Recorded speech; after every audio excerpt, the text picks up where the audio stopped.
Je vous invite à ouvrir vos Bibles maintenant dans le Nouveau Testament, à la page 671, pour écouter la lecture du texte d'aujourd'hui, qui sera donc dans l'Évangile selon Luc, au chapitre 10, les versets 25 à 37.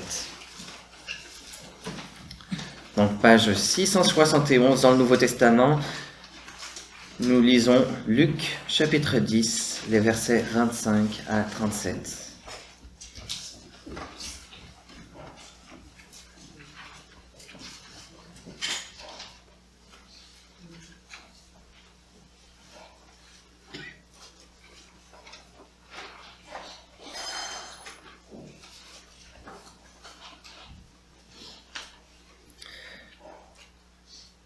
Écoutons maintenant la parole du Seigneur. Un professeur de la loi se leva et dit à Jésus pour le mettre à l'épreuve. « Maître, que dois-je faire pour hériter de la vie éternelle ?» Jésus lui dit, « Qu'est-il écrit dans la loi? Qui lis-tu » Il répondit, « Tu aimeras le Seigneur ton Dieu de tout ton cœur, de toute ton âme, de toute ta force et de toute ta pensée, et ton prochain comme toi-même. » « Tu as bien répondu, lui dit Jésus. Fais cela, et tu vivras. » Mais lui, voulant se justifier, dit à Jésus, « Et qui est mon prochain ?» Jésus reprit la parole et dit, « Un homme descendait de Jérusalem à Jéricho. Il tomba entre les mains des brigands qui le dépouillèrent, le rouèrent de coups et s'en allèrent en le laissant à moitié mort. Un prêtre, qui par hasard descendait par le même chemin, vit cet homme et passa à distance. De même aussi un lévite arriva à cet endroit. Il le vit et passa à distance. Mais un samaritain qui passait là, qui voyageait, arriva près de lui et fut rempli de compassion lorsqu'il le vit. Il s'approcha et banda ses plaies en y versant de l'huile et du vin. Puis il le mit sur sa propre monture, le conduisit dans une auberge et prit soin de lui. Le lendemain, à son départ, il sortit 2 pièces d'argent, les donna à l'aubergiste et dit « Prends soin de lui, et ce que tu dépenseras en plus, je te le rendrai à mon retour. » Lequel de ces 3 te semble avoir été le prochain de celui qui était tombé au milieu des brigands? C'est celui qui a agi avec bonté envers lui, répondit le professeur de la loi. Jésus lui dit donc, va agir de la même manière, toi aussi. Prions ensemble.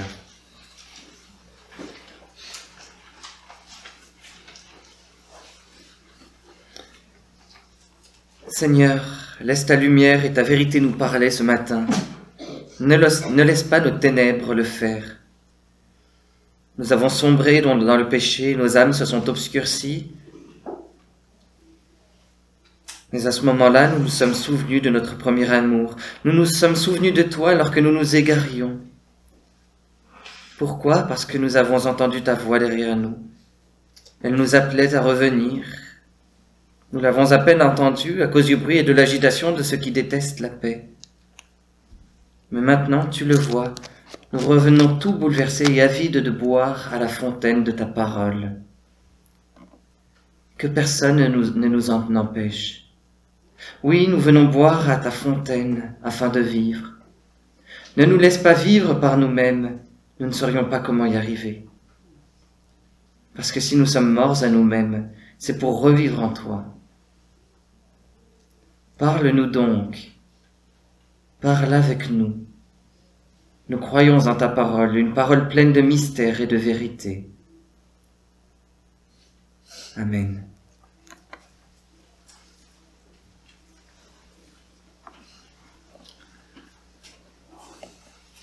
Frères et sœurs, à quel point est-ce que vous vous sentez aimés?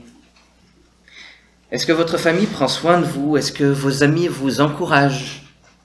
Est-ce que vos chefs d'équipe vous félicitent pour le beau travail que vous effectuez? Peut-être que ce n'est pas le cas. Mais d'ailleurs, est-ce que vous aimez vraiment les autres? Est-ce que vous offrez la meilleure part du gâteau à votre sœur? Est-ce que vous aimez rendre visite à vos amis célibataires? Est-ce que vous témoignez de la bienveillance à l'égard de vos collègues de travail Est-ce que vous faites preuve de compassion à l'égard des pauvres dans la rue? Eh bien, peut-être que ce n'est pas le cas non plus.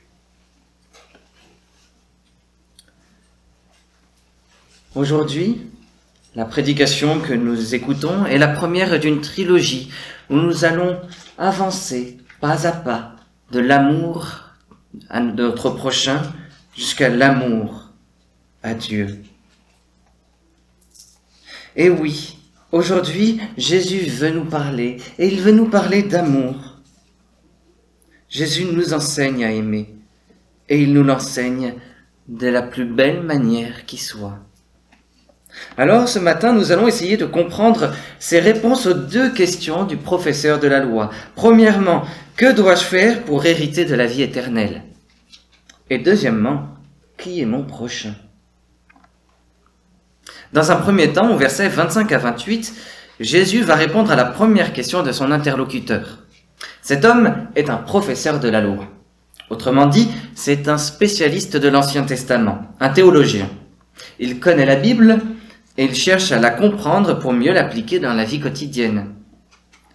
Et d'ailleurs, c'est peut-être pour cela qu'il est venu s'asseoir près de Jésus. Il sait que Jésus est un bon enseignant et il veut écouter ce que Jésus dit sur les Écritures saintes. Il veut découvrir des choses qu'il ne connaît pas encore sur la Bible. Quel beau désir, n'est-ce pas? Seulement voilà, quelque chose dans l'enseignement de Jésus met ce professeur mal à l'aise. Alors le texte ne précise pas quelle est cette chose qui le perturbe, on peut essayer de le deviner, mais le texte ne précise pas quelle est cette chose qui le perturbe. Tout ce qu'on comprend, c'est qu'il est troublé au point de douter de l'authenticité de l'enseignement de Jésus. Alors, le professeur de la loi se lève et il dit à Jésus pour le mettre à l'épreuve. « Maître, que dois-je faire pour hériter de la vie éternelle ?» Verset 25. Alors ce n'est pas une petite question de détail théologique, c'est une question majeure et je dirais même que c'est une question de la plus haute importance. Qu'est-ce que je dois faire pour être sauvé? C'est une question que tout le monde se pose parce qu'on a tous ce désir intérieur de vivre heureux pour toujours. On veut tous accéder au paradis, on veut tous connaître le mode d'emploi pour y aller. Alors c'est vrai que dans notre société occidentale, on a tendance à refouler cette question en nous laissant submerger par les activités et les loisirs. Mais il y a toujours un jour où on finit par se demander comment est-ce qu'on peut être sauvé. Et la preuve, c'est que c'est la question qui est la plus posée par les personnes en fin de vie. Je peux vous le garantir, j'ai travaillé en maison de retraite. Donc, ce professeur de la loi met Jésus à l'épreuve en lui posant une question de la plus haute importance. Mais ce qui est le plus étrange dans cette situation, c'est qu'en voulant vérifier le bon raisonnement de Jésus, le professeur de la loi démontre que lui-même a un faux raisonnement. Remarquez le paradoxe qui se trouve dans la question. Le professeur de la loi demande « Que dois-je faire pour hériter de la vie éternelle ?» Verset 25. Par définition, un héritage, c'est un don. C'est un cadeau, c'est quelque chose qu'on reçoit en raison de notre relation avec le donateur. Ce donateur peut être un parent proche ou éloigné, peut-être même un ami. Mais dans tous les cas, un héritage, c'est par nature, ça ne se mérite pas. Or, le professeur de la loi veut mériter l'héritage de la vie éternelle. Que dois-je faire pour hériter de la vie éternelle? Vous voyez la contradiction qui existe dans son cœur? Le professeur comprend que la vie éternelle est un cadeau de Dieu, mais une part de lui veut quand même acheter ce cadeau par ses bonnes œuvres. Est-ce que ce n'est pas une tension qui existe aussi dans nos cœurs à nous? Peut-être que nous venons au culte depuis notre plus tendre enfance. Peut-être que nous avons entendu l'Évangile toute notre vie et que nous avons compris que Dieu n'attend rien de nous pour nous donner la vie éternelle. Il veut nous la donner gratuitement, généreusement, on l'a compris. Et pourtant, comme ce professeur, nous avons encore une part de nous qui veut la mériter, cette vie éternelle. Nous avons une petite voix dans notre tête qui nous encourage à acheter le salut par nos bonnes œuvres plutôt que de le recevoir gratuitement. Ce mauvais raisonnement, nous pouvons tous l'avoir, même si nous sommes chrétiens depuis longtemps. Nous pouvons l'avoir parce que nous sommes pécheurs et orgueilleux par nature. Et le professeur de la loi l'a lui aussi, parce que lui aussi est pécheur et orgueilleux de nature. Jésus connaît le cœur de ce professeur et il voit aussi sa sincérité. Il veut donc lui montrer qu'il n'est pas possible de mériter la vie éternelle par ses propres œuvres. Il lui dit: « Qu'est-il écrit dans la loi? Qui lis-tu » Verset 26. Alors le professeur de la loi, qui, je le rappelle, aime la théologie, est tout content de lui partager ses connaissances à Jésus. Voilà. Et donc il répond: « Tu aimeras le Seigneur ton Dieu de tout ton cœur, de toute ton âme, de toute ta force et de toute ta pensée, et ton prochain comme toi-même. » Verset 27. Ah, voilà une très bonne réponse de théologien. Le professeur de la loi connaît tellement bien l'Ancien Testament qu'il joint 2 passages des Écritures dans sa réponse. Tout d'abord, Deutéronome 6, le verset 5. « Tu aimeras l'Éternel, ton Dieu, de tout ton cœur, de toute ton âme et de toute ta force. » Et ensuite, Lévitique 19, verset 18. « Tu aimeras ton prochain comme toi-même. » Il comprend que ces 2 commandements résument parfaitement tous les commandements de l'Ancien Testament. Et Jésus, aussi un bon théologien, apprécie cette réponse du professeur. « Tu as bien répondu, lui dit-il. Fais cela et tu vivras. » Verset 28. Autrement dit, tu veux vraiment mériter la vie éternelle par tes propres efforts? Eh bien, très bien. Alors tu dois simplement aimer Dieu et ton prochain comme toi-même. Pas plus compliqué que ça.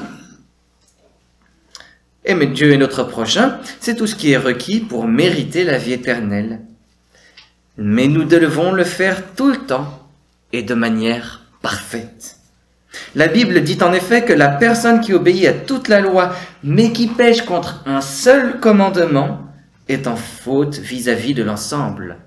Jacques 2, verset 10. Mais le problème, c'est qu'obéir à ces 2 simples résumés des 10 commandements, c'est bien plus facile à dire qu'à faire. Bien sûr, c'est facile d'aimer ceux qui nous aiment. C'est facile d'aimer nos amis quand ils prennent soin de nous. C'est facile d'aimer nos frères et sœurs de l'Église quand ils prient pour nous. Par contre, c'est beaucoup plus difficile d'aimer les camarades d'école qui se moquent de nous parce que nous sommes chrétiens. C'est très dur d'aimer nos voisins quand ils méprisent notre foi. C'est vraiment compliqué d'aimer les collègues de travail qui multiplient les blasphèmes contre Dieu. Lorsque Dieu nous commande de l'aimer et d'aimer notre prochain comme nous-mêmes, on est toujours un peu gêné. On aurait bien envie de lui répondre: « D'accord Seigneur, mais seulement les gens que moi je choisis. D'ailleurs, voici la liste. Ma famille, mes amis, mon église. Je ne vais quand même pas aimer celui qui me déteste.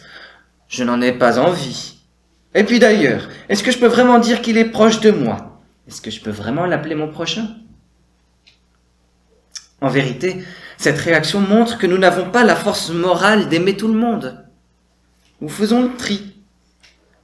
Et nous finissons tous, à un moment ou l'autre, par désobéir à la loi de Dieu. C'est d'ailleurs ce que dit la Bible. Personne ne sera considéré comme juste devant lui sur la base des œuvres de la loi, puisque c'est par l'intermédiaire de la loi que vient la connaissance du péché. Romains 3, le verset 20. En d'autres termes, personne ne peut être sauvé en obéissant à la loi. Et ce n'est pas parce qu'il y a quelque chose de mal dans la loi. C'est plutôt parce qu'il y a quelque chose de mal en nous. Et c'est pour cela que lorsque nous entendons Dieu nous commander de l'aimer lui, ainsi que notre prochain, nous ressentons toujours une forme de malaise. Ce malaise est là pour nous indiquer que nous ne pouvons pas mériter la vie éternelle en obéissant à la loi de Dieu. Il est là pour nous montrer que nous avons tous besoin d'un sauveur. Et c'est ce que Jésus fait ici. Il veut que le professeur de la loi prenne conscience de son incapacité à obéir à Dieu. Il veut qu'il comprenne qu'il a désespérément besoin d'un sauveur. Dans un deuxième temps, au verset 29 à 37, Jésus va donc répondre à la deuxième question de son interlocuteur. En se rappelant la loi de Dieu, le professeur de la loi ressent la même gêne que nous. Il se sent accusé par la loi de Dieu. Cette gêne devrait l'aider à se rendre compte qu'il lui est impossible d'offrir une obéissance parfaite à Dieu. Il devrait donc répondre à Jésus quelque chose comme ça. « Jésus, je ne peux pas obéir parfaitement à la loi. Je ne peux pas aimer Dieu comme il me demande de l'aimer. Et j'ai bien tendance à m'aimer plus que je n'aime les autres. Dis-moi maintenant, comment est-ce qu'un pécheur comme moi peut recevoir la vie éternelle ?» Mais non, le professeur ne dit pas ça. Le professeur de la loi préfère se défendre, voulant se justifier, voulant se rendre juste. Il dit à Jésus, « Et qui est mon prochain ?» Verset 29. Le professeur de la loi essaie de sauver sa face. Il sait qu'il doit aimer son prochain qui vit parmi le peuple de Dieu. Tu ne te vengeras pas, et tu ne garderas pas de rancune contre les membres de ton peuple. Tu aimeras ton prochain comme toi-même. Je suis l'Éternel ton Dieu. Lévitique 19, verset 18, que j'avais mentionné tantôt. Mais au fond de lui, il sait aussi que son prochain est aussi celui qui vit en dehors du peuple de Dieu. Vous traiterez l'étranger en séjour parmi vous comme un Israélite, comme l'un de vous. Vous l'aimerez comme vous-même, car vous avez été étrangers en Égypte. Je suis votre Dieu. Lévitique 19, verset 34. Dans le même chapitre des Écritures, le Seigneur nous appelle à aimer les membres de son peuple autant que les gens qui sont à l'extérieur de son peuple. Mais le professeur de la loi sait qu'il est incapable d'aimer ceux qui vivent en dehors de l'Église. Il comprend que si Dieu lui commande de le faire, alors il ne peut pas mériter la vie éternelle. Alors pour se rassurer, pour se convaincre qu'il peut mériter son salut par sa propre obéissance, il aimerait entendre que Jésus considère le prochain uniquement comme celui qui fait partie de l'Église. Et nous aussi, nous avons tendance à penser que nous sommes assez bons pour obéir parfaitement à la loi de Dieu. Et si à un moment donné, nous reconnaissons notre incapacité à le faire, eh bien nous essayons tous de réduire la loi de Dieu à quelque chose que nous pourrions être capables de respecter. Nous essayons de rendre la loi de Dieu plus gérable, plus facile à obéir. Nous l'adaptons à nos capacités. Et c'est exactement ce que fait ce professeur de la loi. Jésus aime ce professeur de la loi. Il veut lui faire comprendre qu'il se trompe, et il le fait en douceur, à travers une histoire qu'on appelle une parabole. Il reprend la parole et il dit « Un homme descendait de Jérusalem à Jéricho. » Début du verset 30. Jésus plante tout de suite le décor. En Israël, tout le monde connaît la route qui relie Jérusalem à Jéricho. C'est une route d'une 20aine de kilomètres. Mais ce qui la rend particulièrement célèbre, c'est son côté très dangereux. Tellement dangereux qu'on l'appelle le chemin sanglant.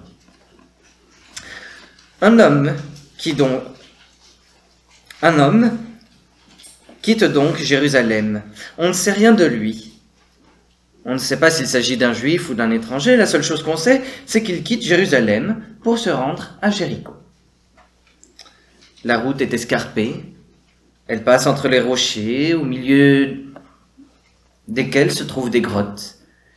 Et ces grottes sont tout à fait parfaites pour cacher les voleurs. Et voilà justement que le voyageur tombe entre les mains de brigands qui le dépouillent, le rouent de coups et s'en vont en le laissant à moitié mort. Deuxième partie du verset 30. Si personne ne lui vient en aide, le pauvre voyageur va mourir. Mais heureusement, l'histoire n'est pas finie.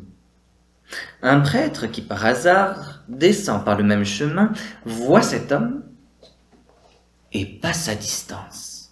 Verset 31. Ce prêtre vient de Jérusalem, où il s'est probablement acquitté de ses obligations religieuses. Et maintenant, il rentre dans sa famille à Jéricho. En voyant cet homme blessé à mort, il est confronté à un dilemme. Aider le voyageur et retourner à Jérusalem pour effectuer les rites de purification, ce qui va certainement l'obliger à rentrer avec 2 ou 3 jours de retard, ou passer son chemin et arriver plus tôt auprès des siens. Et c'est ce qu'il décide finalement de faire. Il veut prendre son congé plus tôt, il ne veut pas le retarder son congé. Naturellement, on se serait attendu à ce que cet homme, qui est appelé à servir Dieu, prenne soin du voyageur qui est mourant. Mais malheureusement, le prêtre ne se laisse pas gagner par la compassion et il part sans rien faire. De même aussi, un lévite arrive à cet endroit. Il voit cet homme blessé à mort et il passe à distance. Verset 32. Même s'il est inférieur au prêtre au niveau hiérarchique, le lévite aussi est un serviteur de Dieu. Alors de lui aussi, on s'attendrait à ce qu'il prenne soin de cet homme mourant. Mais non, toujours pas. Lui aussi passe son chemin sans montrer la moindre compassion. Voilà maintenant qu'un troisième personnage entre en scène. Dans l'ordre naturel des histoires juives, le prêtre et le lévite auraient dû être suivis d'un membre commun du peuple d'Israël, un autre juif. Mais Jésus crée la surprise. Il dit, un Samaritain qui voyage arrive près de lui et il est rempli de compassion lorsqu'il le voit. Il s'approche et bande ses plaies en y versant de l'huile et du vin. Puis il le met sur sa propre monture, le conduit dans une auberge et prend soin de lui. Le lendemain de son départ, il sort 2 pièces d'argent, les donne à l'aubergiste et dit « Prends soin de lui, et ce que tu dépenseras en plus, je te le rendrai à mon retour. » Versets 33 à 35. Jésus sait très bien que les Juifs détestent les Samaritains. Les Samaritains ont pour ancêtres des Juifs qui se sont mélangés à des étrangers. Ils sont donc impurs aux yeux des Juifs. Et pourtant, ce Samaritain va se montrer plus pur et plus pieux que les Juifs. Même plus pur et plus pieux qu'un prêtre et qu'un lévite. Il s'occupe de l'homme blessé, en soignant lui-même ses blessures. Ensuite, il le conduit dans un hôtel qui lui servira d'hôpital et il promet de payer tous ses frais d'assurance. Même à l'époque, c'est une somme assez considérable qu'il promet. Le Samaritain fait preuve d'une grande compassion à l'égard de son prochain et il démontre cette compassion par des actions de miséricorde. Revenons maintenant au professeur de la loi qui écoute cette histoire de Jésus. Ce qu'il désire, c'est hériter de la vie éternelle, c'est être sauvé. Mais qui est-ce qui est vraiment sauvé dans cette parabole? Ce ne sont pas le prêtre et le lévite qui pensent être purs et méritants. C'est ce voyageur anonyme qui a été roué de coups et blessé à mort. Ce voyageur ne méritait rien. À travers cette histoire, Jésus encourage le professeur de la loi à s'identifier à cet homme anonyme. Comme lui, le professeur de la loi court à sa perte. Il est destiné à mourir parce qu'il désobéit à Dieu, en n'aimant pas l'étranger autant qu'il s'aime lui-même. Quelle situation misérable! Et nous aussi, nous sommes dans cette situation misérable à cause de notre péché. Du fait que nous n'aimons que les personnes que nous voulons bien aimer, nous courons directement à notre perte. Nous avons donc besoin d'un sauveur qui vienne nous délivrer de cette misère. Ce sauveur, c'est Jésus. Jésus s'identifie au bon Samaritain. Jésus est le bon Samaritain de cette histoire. Comme ce Samaritain, Jésus va faire preuve d'une grande compassion.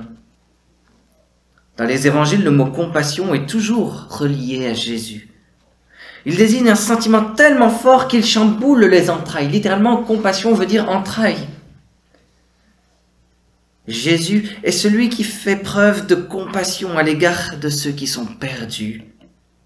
Il est tout à fait bouleversé par notre misère. Mais comme ce Samaritain, il va être méprisé par les Juifs. C'est pourtant lui, et c'est pourtant de lui que va venir notre salut. En mourant sur la croix, il a été blessé à cause de nos transgressions, brisé à cause de nos fautes. La punition qui nous donne la paix est tombée sur lui. C'est par ses blessures que nous sommes guéris. Ésaïe 53, le verset 5. Jésus est le bon Samaritain par lequel nous sommes pardonnés de nos péchés et réconciliés avec Dieu. C'est par lui seul que nous sommes adoptés comme les enfants de Dieu et que nous recevons de notre Père l'héritage de la vie éternelle, non par mérite, mais par grâce, comme un cadeau généreux. Quel merveilleux amour, n'est-ce pas? Mais pour le recevoir, nous devons tout d'abord reconnaître que nous avons besoin de notre bon Samaritain, de Jésus-Christ. Jésus lui-même a dit, « Ce ne sont pas les bien portants qui ont besoin de médecins, mais les malades. Je ne suis pas venu appeler des justes, mais des pécheurs à changer d'attitude. » Marc 2, le verset 17.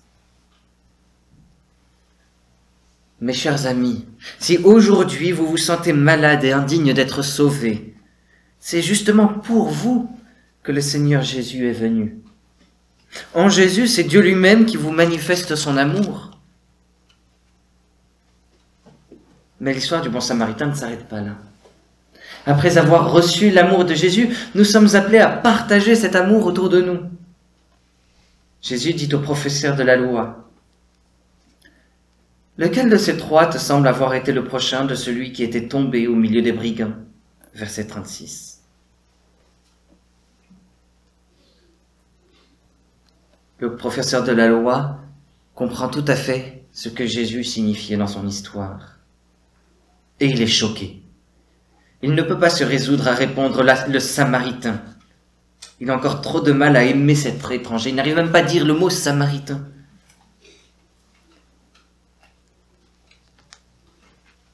Alors, il répond, c'est celui qui a agi avec bonté envers lui. Et Jésus lui dit donc, va agir de la même manière toi aussi. Verset 37. Va agir de la même manière, toi aussi. Comme Jésus nous remplit de son amour infini, nous sommes maintenant appelés à déborder d'amour les uns pour les autres. Et cet amour ne devrait pas se limiter aux gens de notre propre famille, à nos amis et à nos frères et sœurs de l'Église. Il devrait s'étendre à tout le monde, même à ceux qui vivent en dehors de l'Église et qui ne connaissent pas Dieu. Cet amour devrait être sans condition, inconditionnel. Et il devrait se manifester particulièrement en prenant soin des plus démunis parmi nous. Alors ici à Saint-Marc, vous êtes particulièrement bénis d'avoir un diacre tout neuf qui est appelé à veiller et à pourvoir aux besoins de votre assemblée. Mais en tant que chrétiens, nous sommes tous appelés à refléter l'amour de Jésus en prenant soin les uns des autres. Comme Jésus, notre bon Samaritain, nous sommes appelés à soigner ceux qui sont malades physiquement, mais aussi moralement et spirituellement. Cela signifie que nous sommes appelés à prendre soin de ceux qui ont le cancer, par exemple. Que nous sommes appelés également à rendre visite à ceux qui passent par des temps de dépression. Comme Jésus, notre bon Samaritain, nous sommes aussi appelés à héberger ceux qui nous rendent visite, ceux qui sont en voyage ou qui sont sans abri. Et comme Jésus, notre bon Samaritain, nous sommes appelés à donner de l'argent, de la nourriture, un sourire à ceux qui n'ont rien. Nous sommes appelés à faire preuve d'une grande compassion d'une compassion qui bouleverse nos entrailles, en particulier lorsque nous croisons des personnes dans le besoin. Et cela non seulement envers les membres de l'Église, mais envers toutes les personnes que nous croisons dans notre quotidien et dans la rue. Alors cet amour, c'est vrai que nous ne pouvons pas le donner par nos propres forces. Nous sommes pécheurs, nous l'avons vu tantôt. Cet amour, nous pouvons maintenant le donner parce que l'amour de Dieu est répandu dans nos cœurs par le Saint-Esprit qui nous a été donné par Jésus. Romains 5, verset 5. Alors frères et sœurs, que la grâce du Seigneur Jésus-Christ, l'amour de Dieu et la communion du Saint-Esprit soient avec vous tous. 2 Corinthiens 13, verset 13. Amen.